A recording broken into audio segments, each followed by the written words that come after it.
நம் ஆண்டவர் இயேசு கிறிஸ்துவின் நாமத்தினால் மகிழ்ச்சியும் சமாதானமும் நம் அனைவரோடும் இருப்பதாக. எரேமியா 30:1-3 மற்றும் 10-11 முடிய. ஆண்டவரின் வாக்கு எரேமியாவுக்கு மீண்டும் அருளப்பட்டது.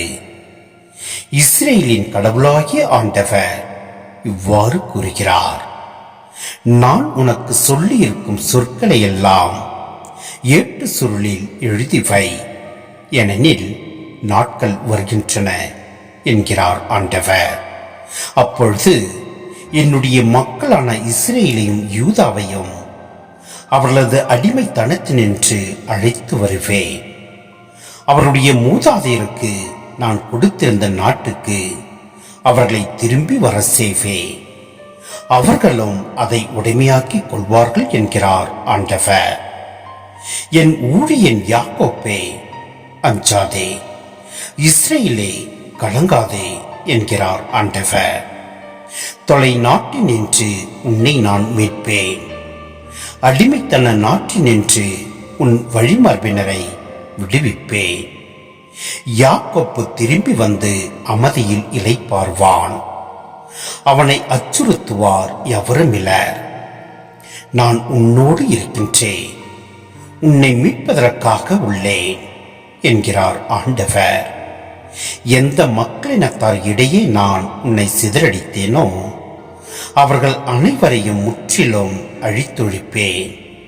உன்னையோ முற்றிலும் அழிக்க மாட்டேன். உன்னை நீதியான முறையில் தண்டிப்பேன். உன்னை தண்டிக்காமல் விட்டுவிட மாட்டேன்.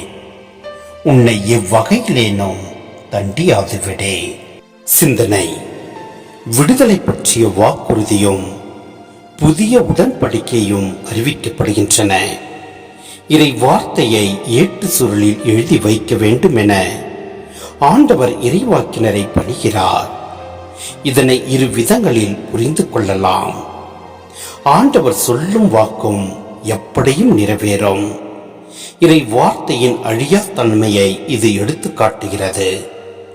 ஆண்டவர் சொல்வதை செய்பவர், செய்வதை சொல்பவர். ஏனெனில் அவரது வாக்கு அழியாது. அவர் வார்த்தை தவறாதவர், நம்பத்தக்கவர். அவரது வாக்கு உயிர் உள்ளது, ஆற்றல் உள்ளது, நினைத்ததை சாதிக்கும் வல்லமையுடையது. எனவே அவரது வாக்கு நிறைவேறும் என நம்புவோர் பேறு பெற்றோர். அது எக்காலத்துக்கும் பொருந்தும். இறை வார்த்தை ஒரு குறிப்பிட்ட வரலாற்று சூழலில் சொல்லப்பட்டாலும் அது எக்கால தலைமுறையினருக்கும் பொருந்துகின்றன.